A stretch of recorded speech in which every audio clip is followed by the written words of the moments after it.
There's many people who pointed out that these coins are there.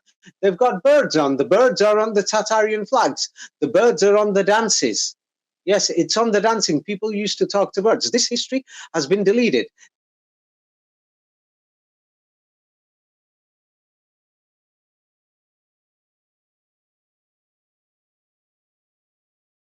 Anyway, to make it simple, first you can see women in Russia wearing headscarf, traditional clothes.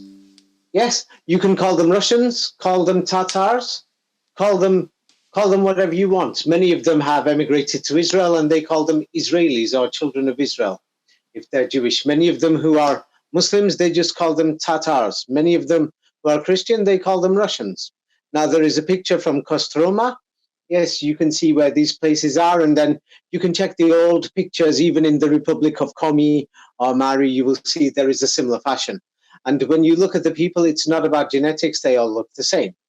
Now, then many people are turning around and talking about, I can't believe the Russians were Tatars and they mysteriously became Russian. Now, because your friend Farouk is from an Indian background, I gave him an example. Bangladesh, they're Bengalis today. 50 years ago, they were called Pakistanis. 100 years ago, they were called Indians. What are Bangladeshis? It's a serious question, yes. Yes? You know this story. Bangladesh was Pakistan. And then the Uzbeks. There are Uzbeks in Moscow. Yes? They're all over Russia. You can find them in Novosibirsk and many other cities. Wherever you go, Katerinburg, you'll find them. Uzbeks go to work in Moscow. Moscow is like the city of dreams for Uzbeks, Tajiks, and many other people in the region. Yes, it's a big city. It's like, New York is seen to many as like a city of dreams. Yes, or Vancouver. Yes, to work after you've graduated in the big offices. So now the thing is, many Uzbeks who travel outside Russia, they will say, I'm Russian. They've got a Russian passport. Are they Russians or are they Uzbeks? Many Uzbeks are called Turkistanis. Yes, because even in the United Nations, many reports show that this region is called Turkestan. Yes, the Uzbeks, many people call them Soviets. Many people call them communists, but they said we were not communists, we were Muslims. Were they Soviets? Were they Russians? Are they called Tatars? Are they Mongols? So these are terminologies people invented. Now, the next picture I've sent you is, what do you call it, Russian coins. Now, many people, you can call them Tatar coins. These are in the area of Muscovy. Muscovy, according to official history, the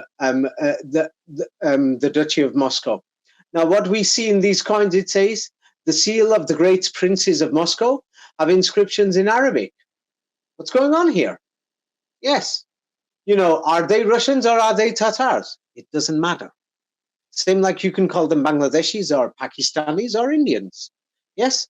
Many people say if you're from Scotland, they call you English, but they will insist we're Scottish. Or then they'll say you're British. Oh no, you're from United Kingdom. Some people call the entire United Kingdom London.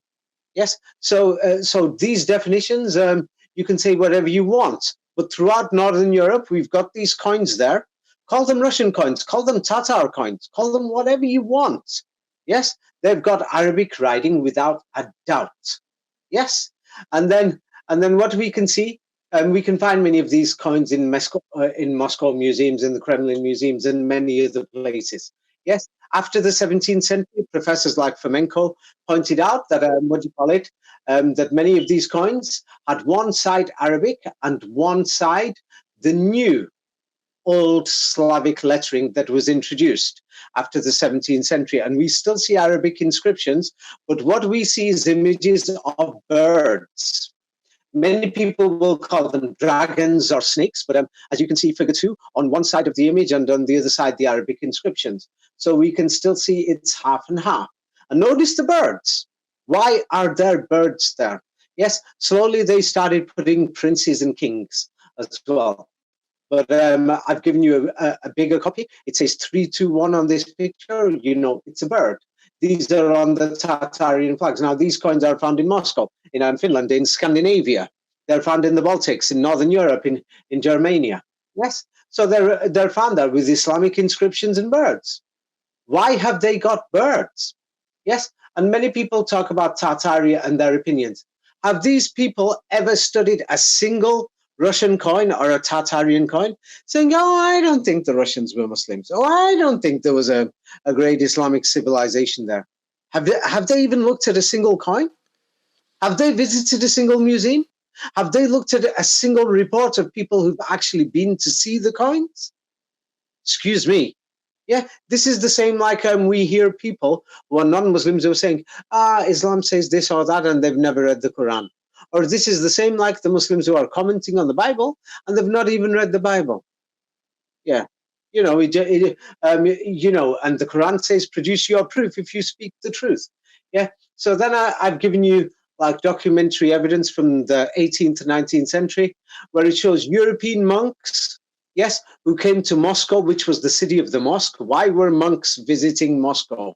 Religious people, yes, and they always had to write, there was a visa system.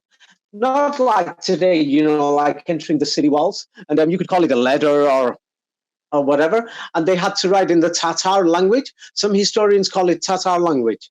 You can call it Tatar or Arabic. It used Arabic writing, yes. And by the 18th century, they had to write in Russian too, not modern Russian. This old Slavic, whoever introduced it, which mysteriously started showing up after the so-called invasions by the French of this so-called Napoleon and these other people. Yes, but why did they have to write in Arabic?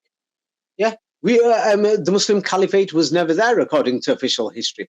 This was not a Muslim region, in cities like Nizhny Novgorod and all these other cities. Yeah, I'm sure these people who are commenting on Tatars and Russians don't even know where Nizhny Novgorod is and have probably never been there or never examined the history of these cities. Yeah, or anything. Like, for example, in the Middle East, you've got the name Faisal or Faisal. Yes, everybody knows Malik Faisal, Saudi Arabia, King Faisal. Yes, yeah. In Russian today, you will not say Faisal, you will say Basil, St. Basil's Cathedral. They're the same names pronounced differently. So now the next image shows Alexander Chekhov. He did studies, about Russian coins, which were mysteriously in Arabic.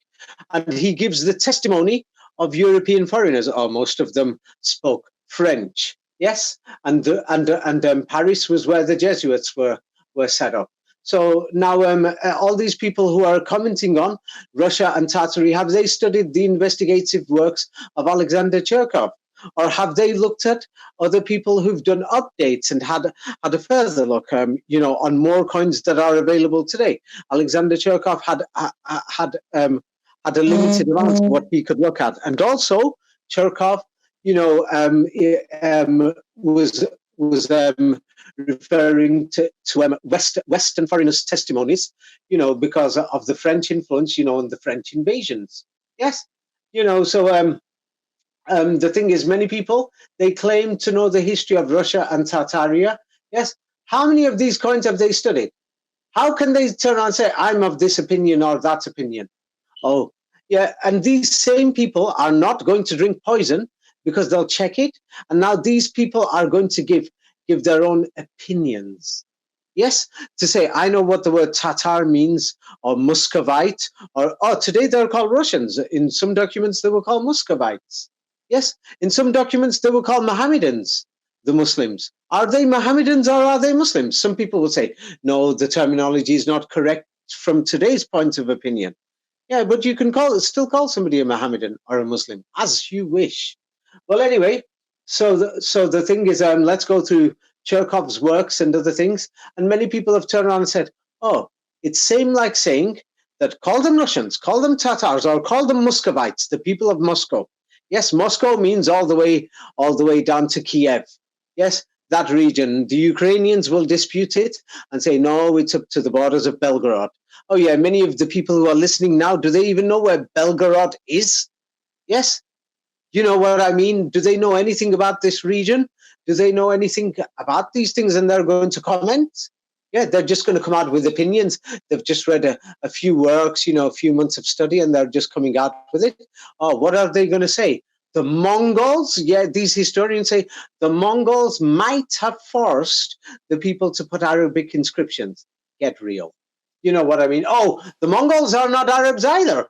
Oh, they're from Mongolia with troops from Beijing. But then we can't even find this Mongol civilization.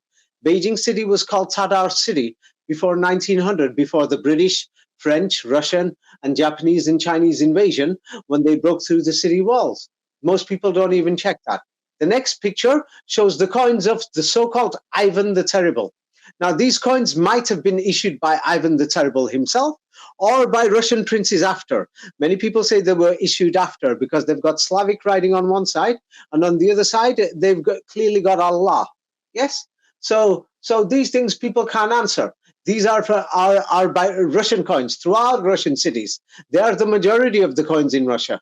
So now, if somebody is going to say they were Tatars, then you can turn around and say the English were British, now they're English. Or the Scottish were British until independence, now they're Scottish. Czech Republic people, they were Czechoslovakians. Yes. So the thing is, many people who came from Ukraine during the Soviet times, people just call them Russians. I remember when Ukrainians, tourists came to England, before the Soviet Union, they used to just simply say we're Russians, many of them. Even when the Polish, yes, and even Bulgarians, when they came during the communist era, many people used to say Russians, Russia controls it. That doesn't mean they're Russians. The definition of these places changes. So these are not an issue. The main point of my research and other things, yes, show that there was a global Islamic civilization, especially in Northern Europe. Who cares if they were white, pink, or blue? Call them Russians, call them Tatars, call them children of Israel, call them Germans, Germanic, whatever you want. Yes, and then so people are talking about these things. You know what I mean? Tell them to show their evidence. Yeah, and the next Russian documents, and not just Russian documents, it's their country, but European documents. You can find it online. There's videos. This is from somebody's video that I've just done screenshots on YouTube, and I put subtitles there because it's not in English. There's many people who pointed out that these coins are there. They've got birds on. The birds are on the Tatarian flags. The birds are on the dances. Yes, it's on the dancing. People used to talk to birds. This history has been deleted. Then the flags survived in Turkestan. That many people will say that regions that are known as Uzbekistan and other places, yeah, still carried the Tatar flag with the birds. But the Russian flag today, it still has it.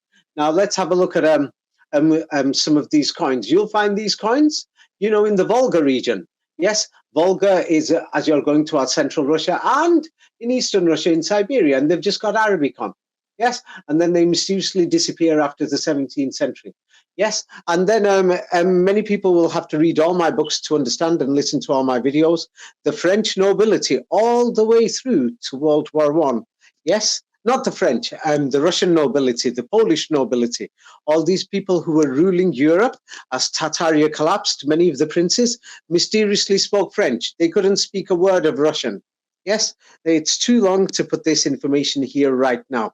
Yeah, I sent 2 videos to show these dances of the Kazakhs. Many people will say that they are the Kazakhs of today, but the Kazakhs or Cossacks, they have the same dance with the birds, and then you modify it a little in Azerbaijan with the faster dancing, or in Europe they had it, but when they separated the families, more of it is explained in my book Orphan Trains. Many people lost these dances, the bird dances, yes, of how the bird takes to flight, when the children imitated these things. Now, many Muslims are going to be septic.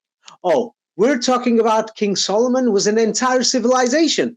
An entire civilization talked to birds. Same like we are now using computers. We're sending emails.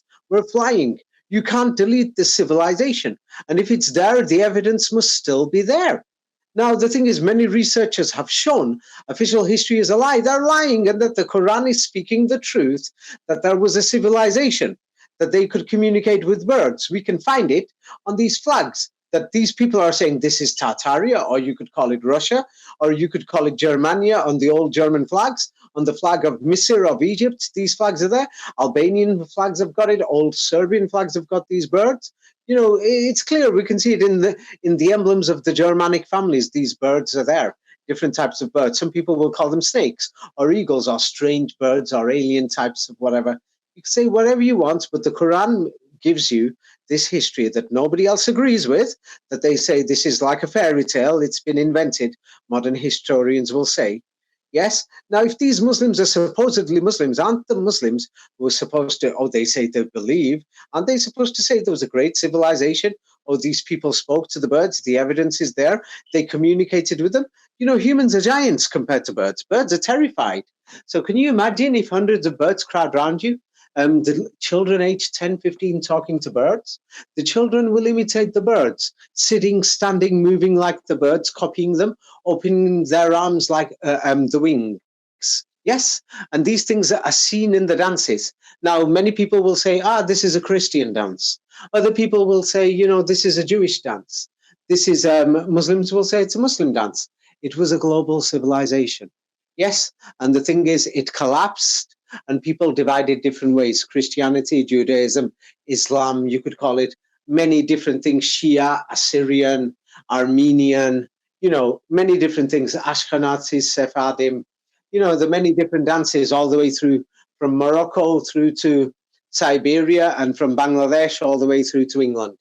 You know, the Caucasian people have got these dances, and they've got similar uniforms and dress codes covering their hair and many other things.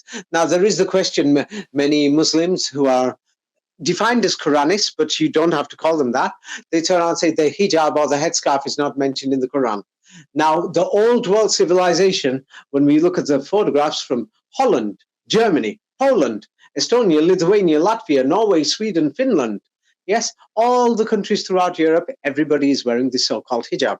Yes, whether they are Ashkenazim Jews in Northern Europe, or whether they're, Orthodox Christians, or whether they're Sunni or Shia Muslims. Now, the thing is, the Quran makes it clear, saying that the women should cover their decorative parts, their decorations. And hair is a decoration.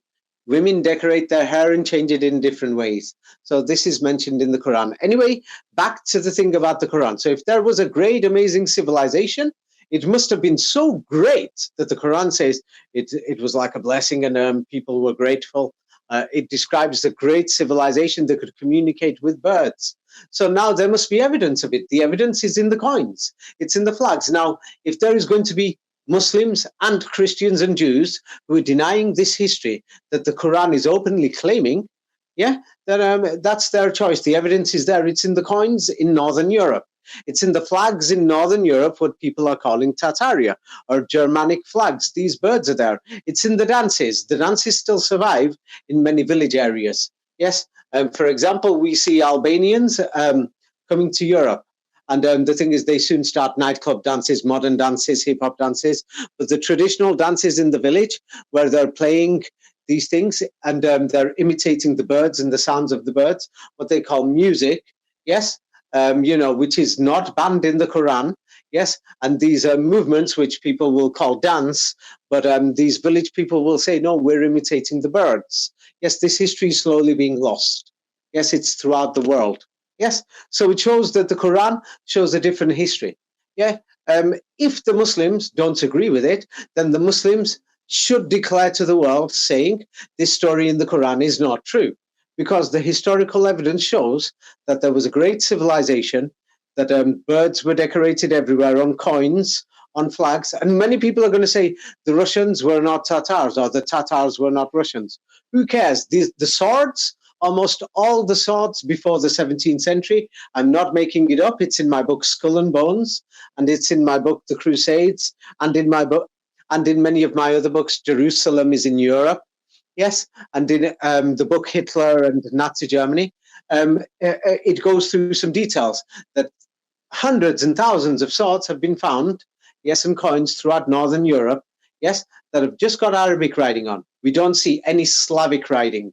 Yes, if somebody's going to say Russian, okay, these people are called Russian. What does the word Russian mean?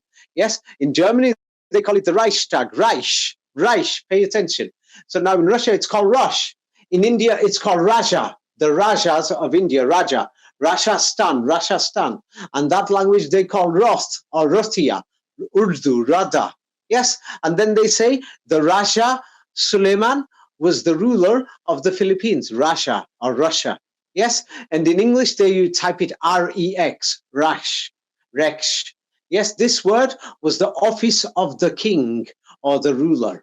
That's why it's called the Reichstag in Germany. Or in France, it was called the Frankreich, the Reich, the ruler.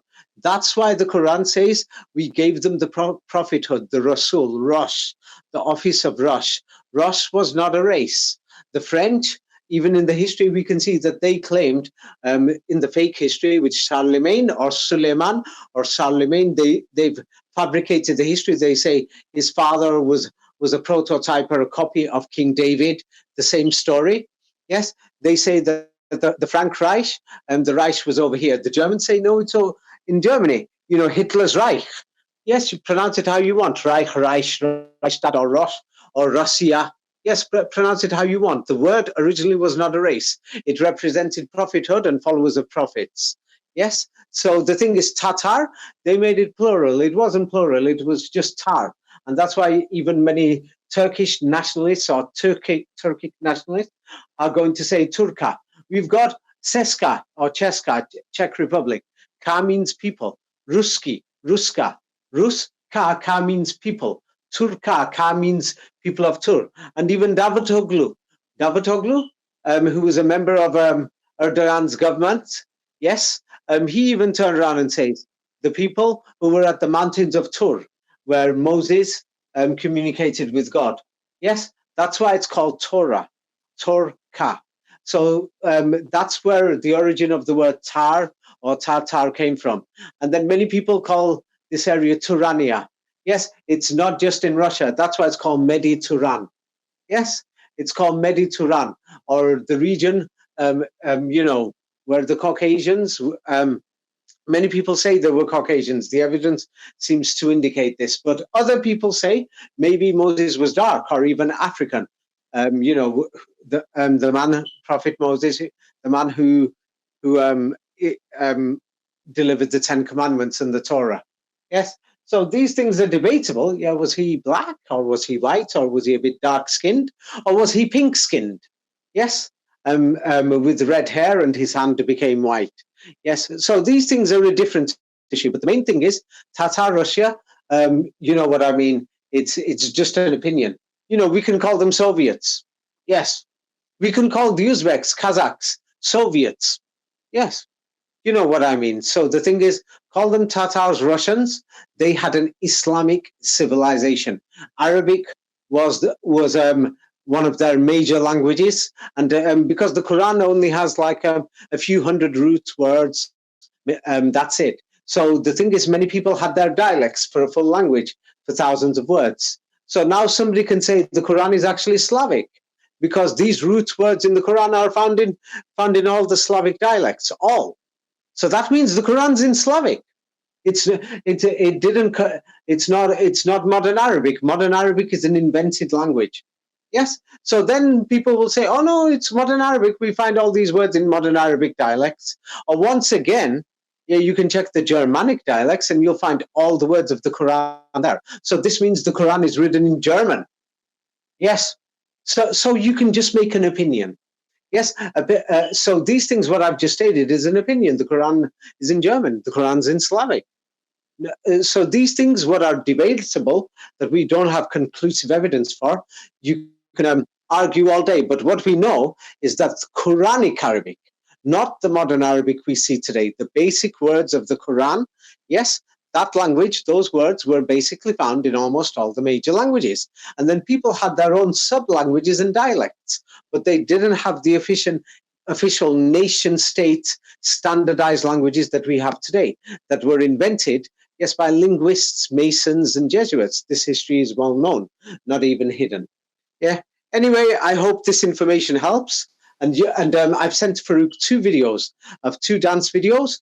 One of them shows a boy and a girl dancing. You can put that somewhere in the middle so that people can see. It's a work of art. Dance is a work of art. Yes. And then the other one with the Kazakhs dancing, or Cossacks. Yes. You can see Muslims and Christians dancing, and you will see a woman with a sword. Yes, because the thing is, the women used to help prepare the swords, engrave the swords in the villages, because there was a war going on between the followers of God, or what we call Islam, and then the Vatican. Yes, because Russia represented Islam, so did Germany. Yes, and then the office of the Rosh or the Rasul or the Reich or the office of the prophets. That's why in the Old Testament it's called the Book of Prophets. What you will notice is that the Old Testament, the Bible, has got Genesis, Exodus, Leviticus, Numbers, Deuteronomy. Basically focuses on from Adam to Moses. Then it's the prophets all the way down to Maccabees, which some Bibles don't include. Yes, and you will basically see that the rest of the Bible is actually about the prophets and the Mohammedans and the Crusades, the rest of the stories. And Maccabees is basically the story of the Prophet Muhammad, but just a different version. And then you can see that it even turns around and says that the Mohammedans were the children of Israel. They are the children of Israel. Yes, they are Israel. Yes, the name has been taken away from them. Now most Muslims seem to hate that word. Yes, but the Mohammedans were known to be the children of Ephraim and these tribes, and they were the children of Israel. And that's why we see, there is strange words in the Bible like Hosanna, Hassan Hussein, Hosanna, Hassan Hussein. So now the strange thing is when people have a look at the Old Testament, you will see the split, the Sunni and the Shia.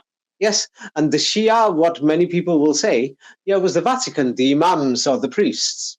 Yes, the priests were on one side, and then the people and we're on the other side. Yes. So many people will say that it's basically exactly the same, but it's modified history. Yeah, people will say it and they can find it. When you read the Bible and check the events, Fomenko even showed it matches the events of the Crusades, the Muslims fighting against, or whoever. When I say the Muslims, people seem to imagine, Arabs and Turks. I'm referring to Germans and Russians and Arabs and Turks. I'm referring to all the people. It was a global war. Yes? I hope that makes things clear. Any questions, Imran? Yeah, well, there's a few, but I think we'll just leave it at that, and then the next time I can bring up some questions. Yeah. If somebody's going to turn around and say it wasn't a Muslim civilization, it was not Japanese. I don't find any Japanese coins in Northern Europe. It was not a Slavic civilization. We can't find these Slavic coins. It was not a Hebrew or Jewish civilization. There's no Hebrew Jewish coins in Northern Europe. Yeah, it was not a Germanic civilization. We can't find a majority Germanic type of coins in these regions. It was not a Latin civilization. We cannot find Latin on these coins. Not just the coins. Somebody's going to say, oh, what's he talking about? Just coins. Okay, the swords, the people's swords. I've sent videos of how women played with the swords, and the women were also there to protect their families and the parents, because many people lived in the countryside. The countryside was very developed at the time, and they destroyed the countryside. I've explained that in the book Orphan Train. Slowly, it took 200 years to force urbanization. We see many similar conflicts happening in the Middle East, to force urbanization, to bring them to urban areas so that they can brainwash them in schools with the fake history. Yes, the fake history includes Islamic history, which Muslim people will say are hadith books, which are found in museums that have been opened by,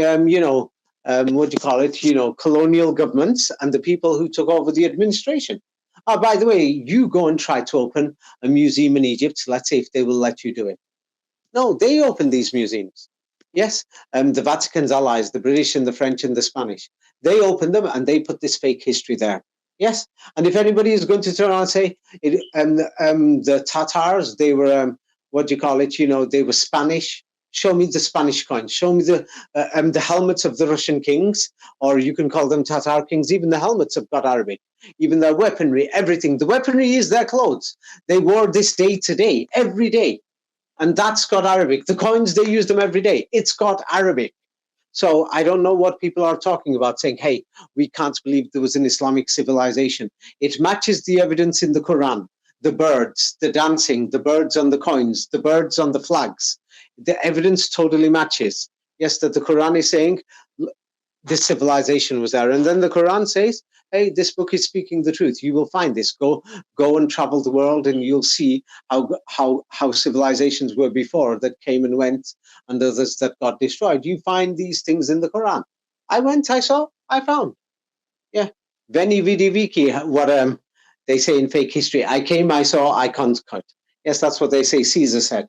Well, J.R. Ewing, this is what I, David, say. Yes, I traveled and I saw and I found.